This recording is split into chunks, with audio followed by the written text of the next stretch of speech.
Empezaremos por los tipos de PCR. Aquí tenéis un listado de técnicas bien directamente de PCR o relacionadas con ellas, que las veremos poco a poco. Y empezaremos por la de PCR tipo, PCR básica, PCR tradicional, que es la que conocéis. Vamos a hacer un repaso de sus componentes. Es súper importante que sepáis que en una PCR básica debemos tener estos componentes que aparecen a la izquierda. Un tampón, que normalmente está concentrado, que sirve para darle estabilidad química a la reacción. El cloruro magnésico, porque aporta ese catión divalente, en este caso el magnesio, que va a ayudar a la polimerasa a que realice bien su trabajo. La pareja de primers, que son la parte fundamental de una PCR, porque sabéis que es lo que elige lo que queremos buscar, flanquea la región que queremos amplificar. Los DNTPs, evidentemente, porque son los sillares que van a hacer que se complete la cadena.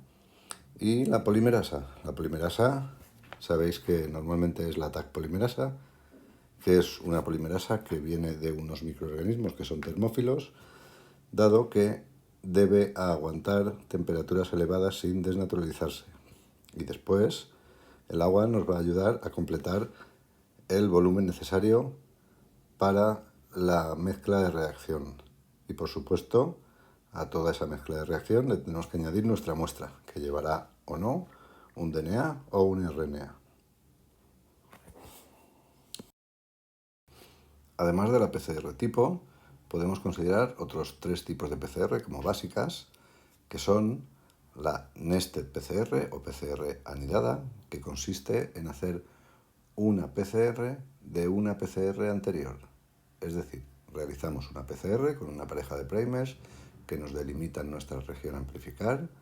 Obtendremos un amplificado multiplicado por un montón de copias y esta muestra nos sirve para hacer una segunda PCR donde pondremos unos primers que serán internos a la región amplificada de la PCR primera.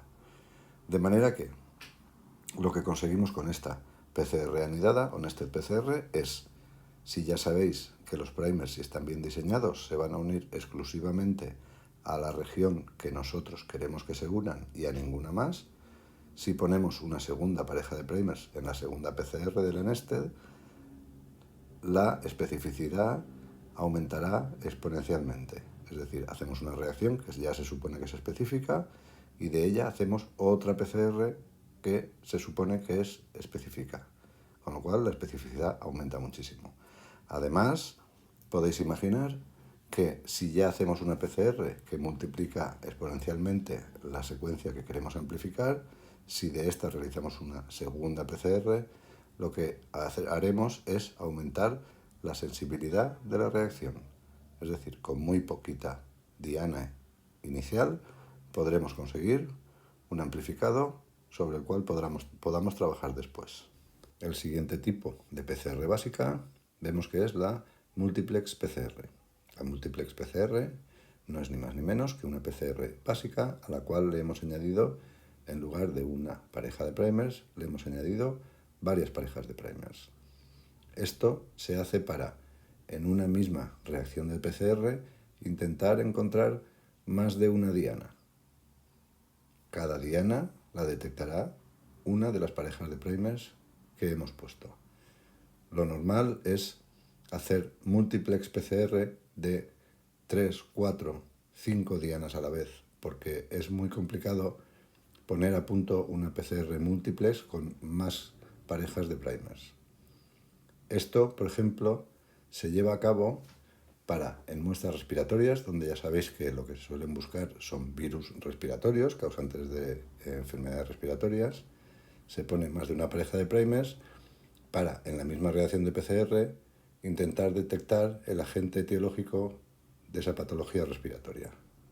En la misma PCR podemos detectar, por ejemplo, si hay un rinovirus, si hay un virus de la gripe o si está el coronavirus, poniendo, en este caso, 3 parejas de primers, uno que detecte el rinovirus, otro que detecte el virus de la gripe, el influenza, o y otra pareja de primers que detecte el coronavirus. Y por último, dentro de las PCRs básicas, tenemos la RT-PCR. La RT-PCR es una PCR básica, clásica, que se produce después de un primer paso de retrotranscripción. Es decir, el molde inicial, la muestra inicial, contiene RNA. RNA, que puede ser un RNA mensajero, puede ser un RNA de un microorganismo, por ejemplo, un virus. Entonces, como hemos quedado que las PCRs solo se realizan a partir de DNA, el primer paso va a ser la retrotranscripción del RNA que está o no en la muestra inicial a DNA copia, cDNA. Este paso, la retrotranscripción, se produce a temperatura constante, es decir, es una reacción isoterma y la realiza una enzima que utiliza como molde un RNA para copiarlo a DNA, es decir, es una DNA polimerasa RNA dependiente, o lo que es lo mismo, una retrotranscriptasa. Bueno, y abajo a la izquierda tenéis el enunciado pone junto a otra técnica, es decir, es una PCR básica, una PCR tipo, a la cual se le realiza después de la PCR otro tipo de técnica también de biología molecular. No es el objetivo de este curso su estudio, pero os quiero nombrar la primera, que es la PCR con RFLP. RFLP es el estudio de la longitud de los fragmentos de restricción. Se trata de hacer una PCR y a su resultado, es decir, a los amplicones, ponerlos en contactos con una enzima de restricción, que sabéis que son enzimas de origen bacteriano, cuando reconocen que cortan una secuencia determinada y siempre por la misma, de manera que al ponerla en contacto con los amplicones cortará al DNA amplificado en fragmentos de distinto tamaño según sea su secuencia. Por lo tanto, de cada muestra obtendremos un patrón de bandas que será característico de esa muestra y nos permitirá compararlo con otras muestras.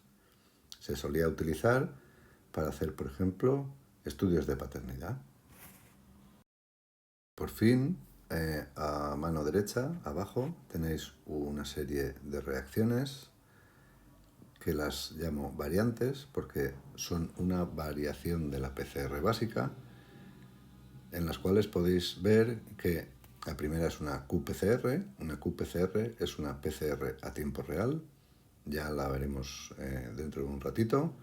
La Q significa, no lo voy a decir, ya lo veremos después.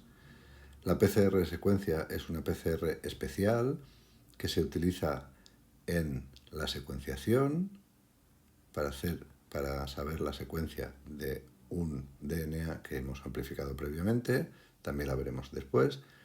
Y después la pirosecuenciación, la PCR digital y la secuenciación de nueva generación, la NGS, que seguro habéis oído hablar de ella. Simplemente la vamos a nombrar, no vamos a entrar en detalle.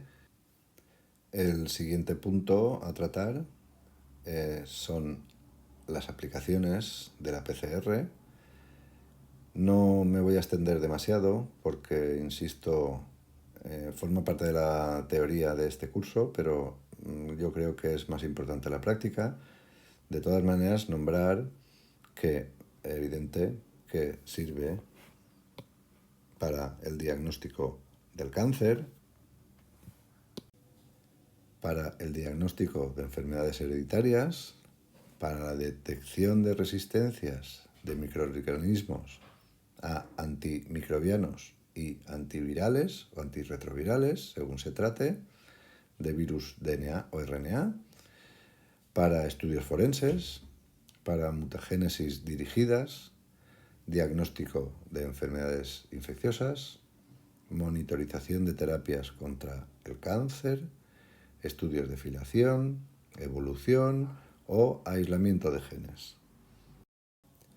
Podréis suponer que no es casualidad que en cualquiera de ellas, en cualquiera de estas aplicaciones, esté por medio el estudio de los ácidos nucleicos.